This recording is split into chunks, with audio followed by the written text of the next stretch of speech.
So it's time for a well overdue updated van tour.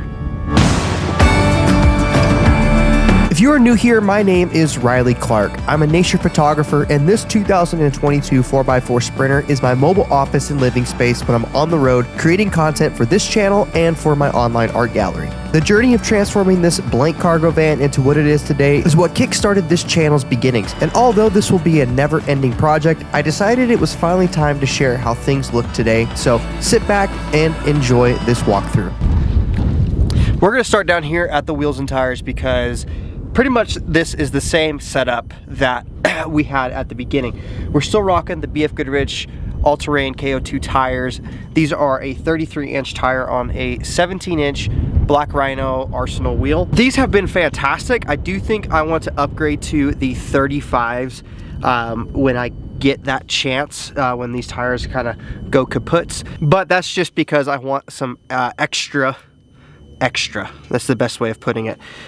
These have been fantastic. I've had no issues with them. The only complaint I have with the Black Rhino wheels is I have lost hubcaps. I think I've lost probably like 6 of them. And right now, I don't have one on one of my wheels because I lost one the other day in Colorado, and I haven't had a chance to pick up another one yet. So that's the only thing that's kind of annoying about these wheels. Other than that, been fantastic. Now, the biggest change I have done is an upgraded suspension. So I have done the Vancompas, I think it's the 4.1 or 4.2 system, and this is an adjustable reservoir shock. There's 3 settings on here. You guys see me adjust them all the time on the channel.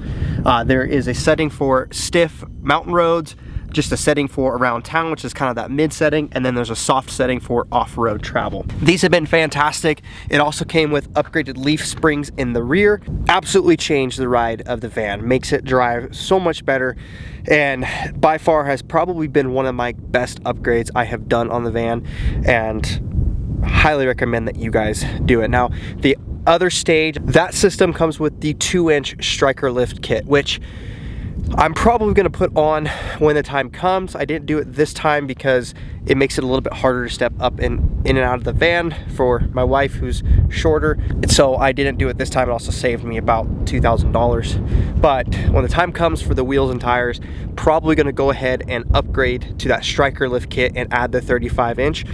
Now, at the front, I have done the Mondo mud flap relocation kit to add room for the 33s. I probably would have to do that again and trim back even more for the 35s, and probably do some fender flare or some flare trimming on the insides as well, just to make more room for the 35s when that time comes. Moving along, I have these, and I'm spacing the name on it, to be honest. Not the greatest step. Honestly, these came, I did these when I first did the van for renting and whatnot. It was one of the cheaper options out there.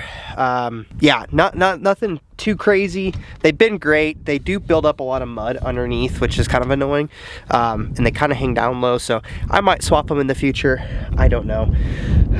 They were easy to install though, and does add that nice step factor. And then right here, what you guys can see is my exhaust for my diesel heater. I have a Planar 2D diesel heater that is installed underneath my passenger seat. I'll show you guys some more of that at the control panel later on, but that taps into my diesel tank using the auxiliary tap. So as long as I have diesel in my diesel tank, I can run my diesel heater, and it doesn't really touch any of my reservoir at all. Like, I barely see it touch my fuel at all, and it keeps this whole space really toasty. Now, I did forget to mention that I also have an extended long-range fuel tank that I added, which helps for those long travel days, as well as making sure that the diesel heater stays up and running on those cold winter nights. Underneath here, I have my gray tank. I have an 11-gallon gray tank from Northwest Conversions. The only thing that really goes into my gray tank is my sink. I do have a shower that I'll show you guys later down in the, that's at the back of the van, but that is just for an outdoor shower, outdoor spray off, so you don't have to worry about collecting the gray water. I've had no issues with this underneath the van. Sometimes in the winter time, I I have frozen once, but for the most part, as long as I'm keeping some antifreeze down there and just being cautious with that, I haven't run into too many issues. If it's super cold, then I just don't have water. I dry camp it and just carry bottles of water inside and do things like that. So I have a drain right here, so anytime I'm at a dump station, I can go ahead and drain that gray tank. It's just a hose fitting, so I'm able to connect a longer hose to it to dump if I need to, or I can even remove that and dump straight from the gray tank. And then underneath this side, I don't know if you guys can see that orange box right there. That is my water heater. So this is actually tied into my coolant lines on the van, and it uses the van's coolant system to heat your water. So you get really hot water, and there's actually a pretty good size tank down there. I want to say it's around 5 gallons. And then since the water is scalding hot coming out of there, you have to mix it down. So honestly, I get hot water. I probably get about 10 gallons of usable hot water off of just driving for about 30 minutes, 45 minutes. So that has been a great addition. There is an element that I do have installed down there, which I'll show you guys the switch when we get inside, but that element essentially helps me keep things from freezing, or if I need to heat the water and I've been sitting for a while, I can go ahead and use that. Now up here I have my Fiamma 45S awning, and this honestly has been pretty great. I never really wanted an awning when I first did the van, but later on I decided that the van needed it, so I bought one and installed that, and it's been pretty good. When it's windy, especially like right now where it's not even really that crazy windy but still has some breeze going on, I find myself not being able to use it really at all because it just becomes a giant kite. So you gotta have to have the perfect scenario to use them, but it is really easy to deploy and to set up. I have these permanent fixtures on the side of the van so I can mount the legs into, you guys have obviously seen probably on the channel me use the awning in the past, and it's been fantastic. Now up top on the van I have a Backwoods Adventure Mods roof rack system. It's a modular system that I've been able to move things around back and forth. There's just these different center struts that you use to install, and super easy to work with, super easy to install. Only problem I ran into was when I installed the Fiamma awning. It was too close to my van's body for me to be able to install for the brackets, so what we had to do is create our own bracket system to kind of raise the brackets up. Long story short, we got it to fit, but it didn't really fit that easily for us, so we had to work around to make that happen. Now on that roof rack, I'm not going to climb up there and talk to you guys about this. I'm going to shoot some b-roll because it's going to be hard for me to stand up there and talk with the wind, but I have 600 watts of solar panels wired in series parallel. Now those solar panels are one of the main ways I keep things charged and running in my van, but I'm going to talk more about that during the electrical portion of this conversation, which we're going to have here in a couple seconds. But also up on the roof I have Starlink. I have the Gen 3 Starlink that is mounted with, I forget the name, I will post that right here too, and I will have the link down below for you guys if you're interested. But it's I believe another YouTuber built these mounts, and it's essentially just a 3D printed mount that holds the Starlink in place, and I was able to bolt it to my roof rack system. Now I did have to use like some unistrut to mount all my solar panels and that Starlink to the different cross members of my Backwoods Adventure Mods roof rack, because things just weren't lining up perfectly, and instead of having to move things around and overthink it, I was able to just run unistrut rails, and it added more mounting and allowed me to fit that all the solar up there and Starlink, along with my 2 Maxxair fans that I have. Now those Maxxair fans are fantastic, no pun intended, but they're great for just keeping air circulating. When I'm cooking, it allows me to exhaust things out, and honestly keeps me from having to run the air conditioner for a long time. When it's at least 80, 85 out. I'm able to put those fans on a circulation mode and it keeps my space super cool. Now the last thing that I have mounted to that Backwoods Adventure Mods roof rack is this light bar up here. That is a, get out of the wind, that is a 52-inch curved light bar from, I think it's Pathfinder. I actually got it from the Backwoods Adventure Mods website. It was originally a $1,500 light, and they had a either going out of stock sale or something, but I got it for like 500 bucks, and that thing is bright and I love it. Anytime you're out in the dark by yourself on the trail, I want it to go from nighttime to daytime as quickly as possible, and having that bright light up there has helped me find and navigate myself to camp on many occasions, as well as get back to camp. So, which is a great segue to talk about the front of the van. I have an Owl Vans, again, not sponsored, bought this with my own money, an Owl Vans bumper here. And on this bumper, I have two Baja Designs LP9 lights. I actually am going to swap these lenses for amber lenses. Right now I just have clear, and the reason I want to swap them to amber is I have clear up on top with my light bar and clear down here. When it's dusty or foggy or anything like that, I don't really have anything that can cut through that fog. So I don't need, I haven't found myself really needing all this light down here as well up top. That 52-inch light bar pretty much lights up everything I need to see in front of me. Having these in amber is going to help when things are dusty. So also I think it's going to look pretty cool, but not hard to do it. You can get new lenses and stuff, so I'm going to swap to those in the future. And then the other addition up here is going to be adding a winch of some sort. So this opening right here is for adding a worn winch of some sort with your shackle or recovery points. This bumper has, I think, looks solid. It's sleek. It matches the curves and the lines of the van really well, but still gives you that tough look that you need, and also gives you a lot of that functionality that I haven't had any use for just yet, but in the future, definitely got some plans for what that can do to unlock my adventures even more. Now here I have the Vanspeed Capsule system installed. I originally was going to do the Flarespace system. If you guys remember from the first part of the build, I'm going to get out of the wind. It was during COVID time, and getting the flares from Flarespace, they were also going through the transaction and sale with Storyteller, I believe is who bought them. It took me almost 9 months to get my original order on my first flares, and I wanted to get the van project done. It was taking a while, so I was able to pick up these Vanspeed capsules, had them within a week, super easy to install. We ended up spray painting them with Rhino liner, as well as the bottom part of the van. It all needs to be redone because I've beat them up quite a bit, but super nice looking and rugged, and these add a lot of space inside for the bed, which will be on the inside portion, but obviously wanted to show you guys outside because it does affect how it looks out here. And then right above that, you'll see I have a light. I have one light there, I have one light there, I have two on the back, and then one or two on the other side as well.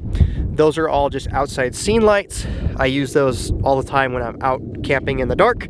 Just lights up everything around the van, makes it easy to get around, and so I can see for a lot later into the evening. Now the back of the van is where we've had some recent changes, and also where I plan to have more future changes. So starting with mounts, we'll start there. I have the Owl Sherpa Carrier right here, which is essentially just a MOLLE system. I really am a fan of Owl products. I am not sponsored by them. I haven't done any brand partnerships or anything like that with them. I've purchased everything with my own money from Owl, but frankly, it's been money well spent. The product quality is top notch. The instructions on installation, there's no faff about it. Been super simple to do and has been very solid. So big fan of the Sherpa Carrier. And then on this side I have the Owl ladder tire carrier combo. the sun's kind of going in behind clouds every now and then, so this is getting a little annoying. But I have the Owl tire ladder carrier combo back here. I've had this almost from day one with the van. You're able to carry a full-size spare back here. I do keep it locked so nobody can steal it. There is room on this all thread. I've seen people mount like roto packs and things like that to the tire. Also, you can put, you know, trash bags and things like that back here. So been fantastic having this. Thankfully, I haven't had to use my spare at all, but having it back here and having access to it is super imperative, especially when you're off-roading. You don't have to get underneath the van when you're off camber or anything like that to try and get a tire if you do have to make a tire change. So having that here has been great. And then there's these pegs you can use to climb up the van and access the roof if you need to make any adjustments, store anything up there, or some people have decks on the roof. So great option for that. Now back to the Molly system. The reason I installed the Molly system is to install this, which is my Nomadic Cooling S1 air conditioning system. Now this I did partner with Nomadic on. They were kind enough to want to partner with the channel on helping them get this product out. This is one of their newest products they've released, and let me tell you, again, one of my most favorite add-ons to the van. I was always somebody that said I don't need air conditioning, even though I live in the desert. I use my van to get away from the heat, but now I drive the van every day. When it's 120 outside, I need that little extra help to keep the van cool. Again, I'm going to link the videos down below on the whole installation process and my first time using it, but been absolutely a game changer. This is a split system, so on the inside, I'll show you guys, the blower is on the inside. This is the condenser fan. I mounted it this way, so down below on the Molly system, I still have room to install a box, a storage box of some sort, which is one of the future installations that I got coming on that I'm waiting on. Just haven't pulled the trigger on one yet, but there's plenty of room down there to put one of those for tools and stuff, so be ready for that in the future. But this is the inside blower for the Nomadic Cooling S1 system. So looks really nice. There's buttons up top to be able to control your settings, the different modes, your temperature, and all that, as well as a hand remote that I keep inside, and that's pretty much what I use 99% of the time, unless I'm in bed and reach up and adjust that. So there's a little arm that oscillates, that blows the air around, and it's been really awesome using that system. So now I'm going to take a quick second here to plug my 2025 nature photography calendar. If you are new to the channel, you may have heard me say a few times in this video that I am a nature photographer. That's the whole reason why I built this van, is so I can go out and produce my nature photography content. Now through my online photography art gallery, I sell fine art prints and merchandise such as this calendar. This calendar features some of my favorite images from this past year. So if you're looking for a great way to support the channel, this is by far the best way to do that. I also have these tiny desktop ones available that have all the same content, just slightly different. So if you're looking for something to maybe go on your desk, this is a great option. And then, or if you're looking for just a standard wall calendar, this is an 11.5 by 14 calendar. The top images are all gloss. The bottom has got a matte finish, so you're able to write and stuff on it. These turned out really good this year, guys. I'm really happy with the overall quality and how, again, these images are just some amazing moments that I was able to capture. Every one of the images also has a QR code. Let's see if we can find one here. Has a QR code on it, so you're able to scan that QR code, and that will take you to my website where you can learn some more information about the image.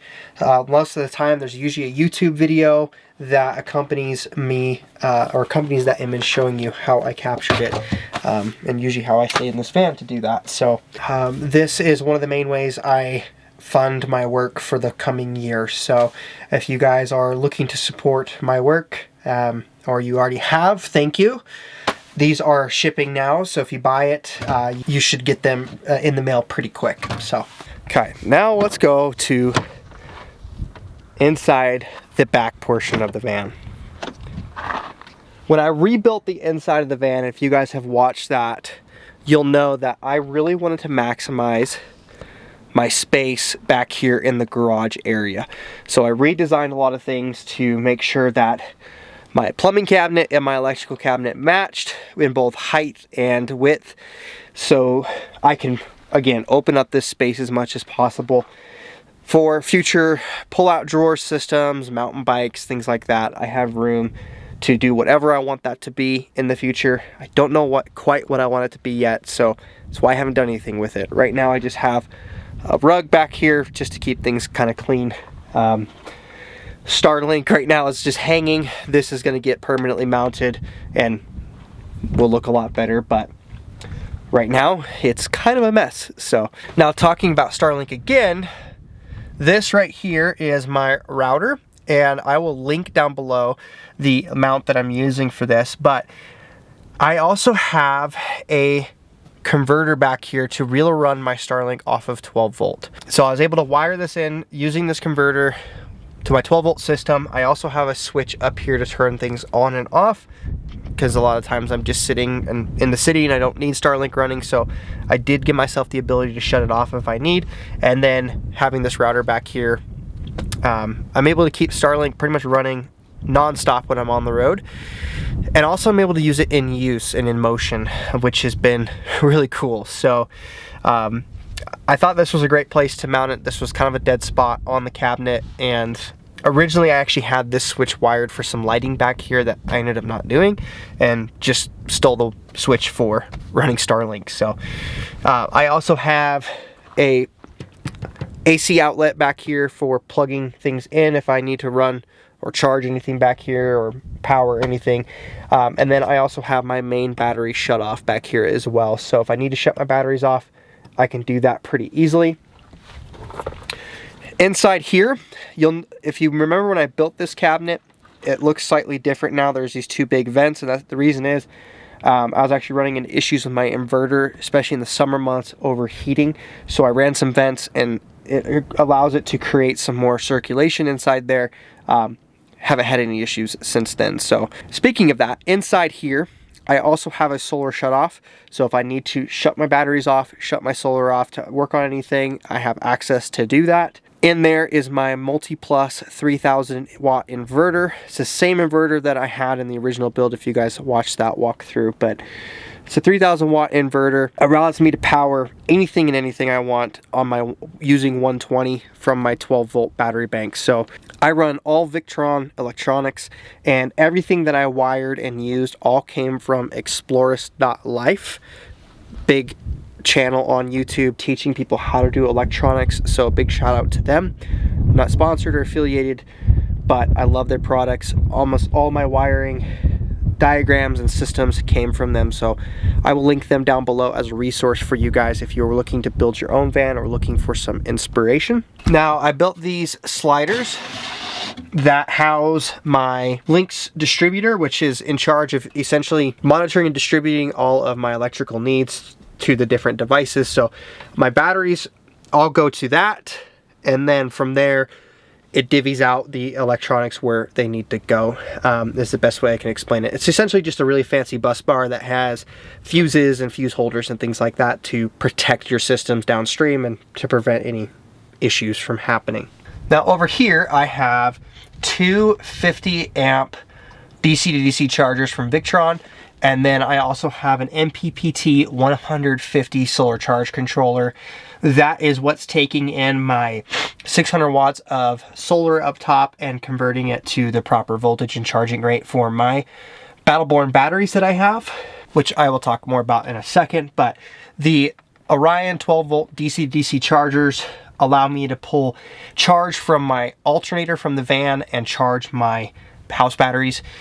I'm running two of them, so I can charge at 100 amps 12 volt from my alternator. Now, that is pretty much right underneath the recommended safe voltage or safe amperage charge draw from my stock alternator that I have. There is other alternator charging that I might look down to add down the road that have like these high amperage secondary alternators you can put in and charge directly to your house batteries. So far now though, between that solar and that alternator charging system, I can pretty much keep this thing topped up and never run into issues with power, which, speaking of issues with power, I don't have any because I have 600 amp hours of Battleborn lithium ion batteries. Again, I'm not sponsored by Battleborn. I am a Battleborn person myself, being born and raised from Nevada. Even though they are up north and probably root for that team up north, being able to support a local Nevada business was a no-brainer for me. Their customer service is fantastic. Any questions I had about batteries, how to keep them charged, how to take care of them, all of that, they get on the phone and they will answer all questions you have. They will nerd out with you, explain the science behind things. So if you guys are looking for a fantastic company to support and need that customer service, 100% think you should look into Battleborn batteries. Now onto the plumbing side, which is all about to get ripped out. I don't know if I'm going to have full plumbing in the van because I'm so freaking sick and tired of running into leaking issues. In there, I have a 20-gallon over-the-wheel well tank from Northwest Conversions, same brand that did my gray tank, so nothing super crazy about that. I have a SureFlow pump that I think is like 4.3 gallons a minute. Back here I have a shower with an adjustable knob for hot and cold water, as well as a switch for switching on my pump if I want to. Back here, it's also, there's a switch on my main panel inside, so I can, depending on where I'm at, if I don't have it on, I have the ability to switch that out. So, and then I built, using this plumbing cabinet, I have 3 different bins of storage that I use for carrying various items like my plumbing, shower setups, tools, all that good stuff. So, which a lot of the accessories I don't want to talk about in this video because I do have that video. I do have a video coming out next week that is going to be covering pretty much my favorite accessories that I use in the van that have helped actually upgrade my adventures. So if you guys are interested in checking that out, then hit that subscribe button and bell icon to be notified when that goes live. There's that shameless plug I was able to fit in.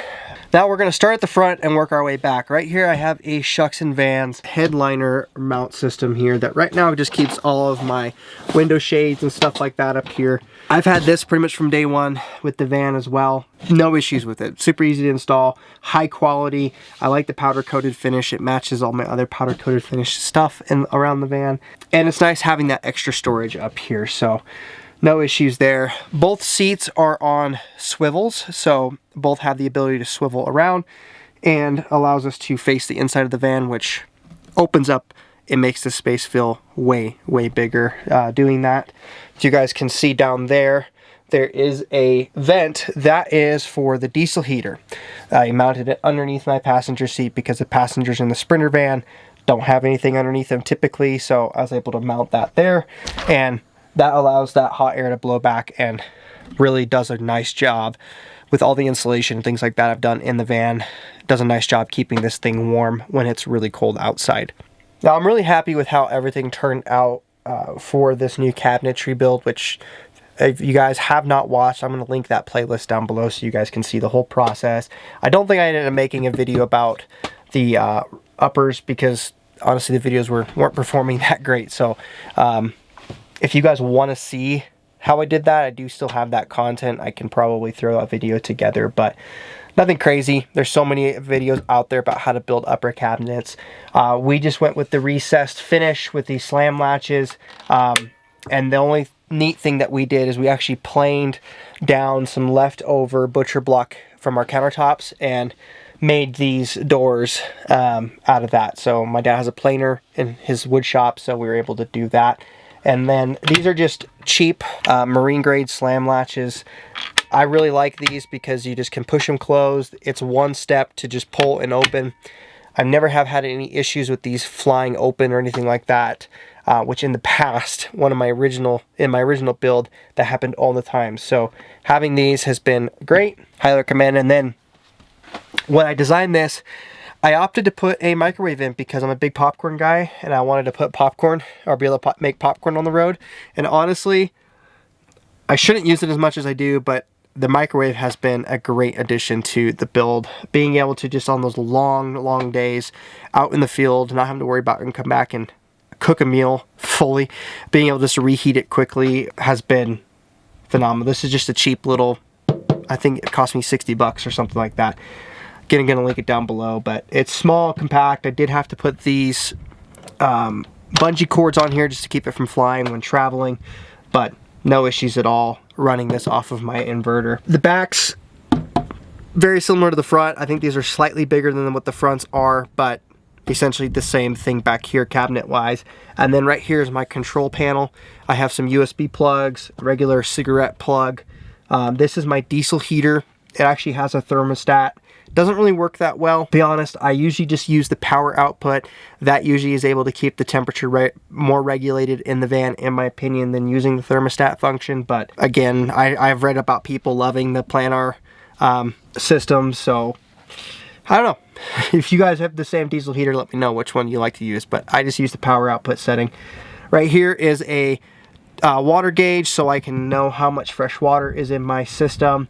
And then right here is a way for me to turn my inverter on and off, so I can flick my inverter on and off when I need to, or I can even set it to a charge only when I'm using my shore power plug on the outside. And then I have my main switches here, so I have my lights that are on a dimmer, so I can, you may not be able to kind of tell because it's bright out right now, but these will dim using that switch.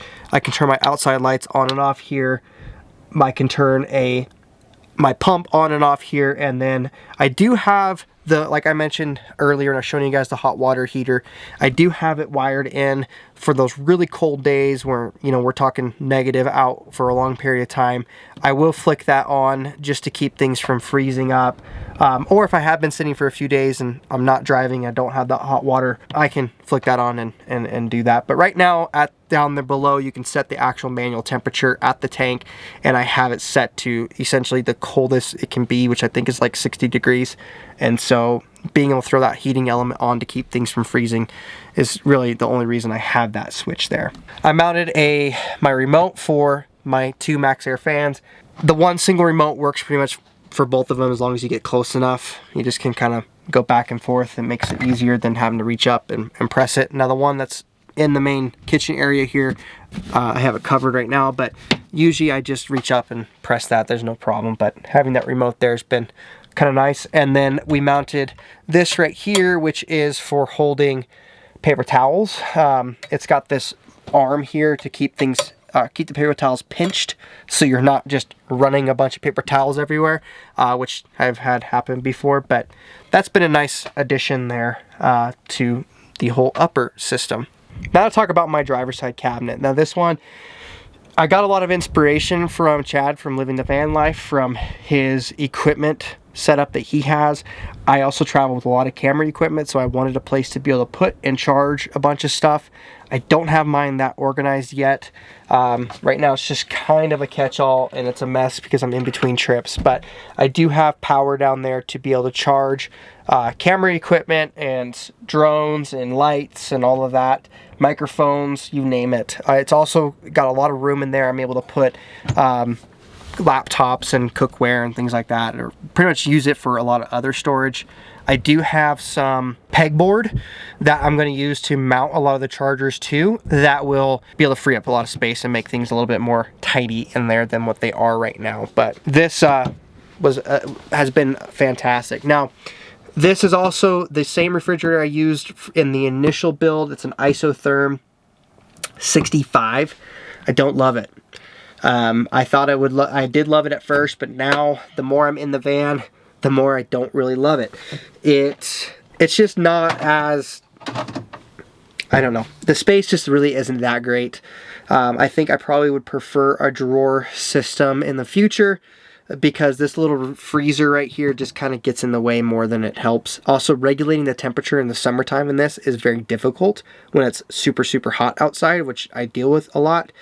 I know a lot of people like relocate the systems in here to help regulate that temperature better, but I don't know, I run into issues. Like right now it's 29 degrees in here and it's not even running, so I need to turn that down. But in the winter time, it also is difficult. I freeze things a lot on accident if I'm not paying attention to. So still nice having a refrigerator. I just wish I had a little bit more room for those longer trips. Regulating the temperature in the summertime would be nice.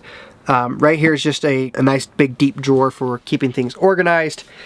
Here I have our toilet. This is a toilet by Cuddy Composting. Honestly, just for emergencies only. For the most part, I can usually find a bathroom, or I'm in the great outdoors. I just go outdoors. Now when my wife's with me, I wanted to be able to provide an opportunity, or a place for her to have privacy, so that's why I put a toilet in here. But that composting toilet has been fantastic. The composting is super easy to clean out, and yeah, no issues with it at all.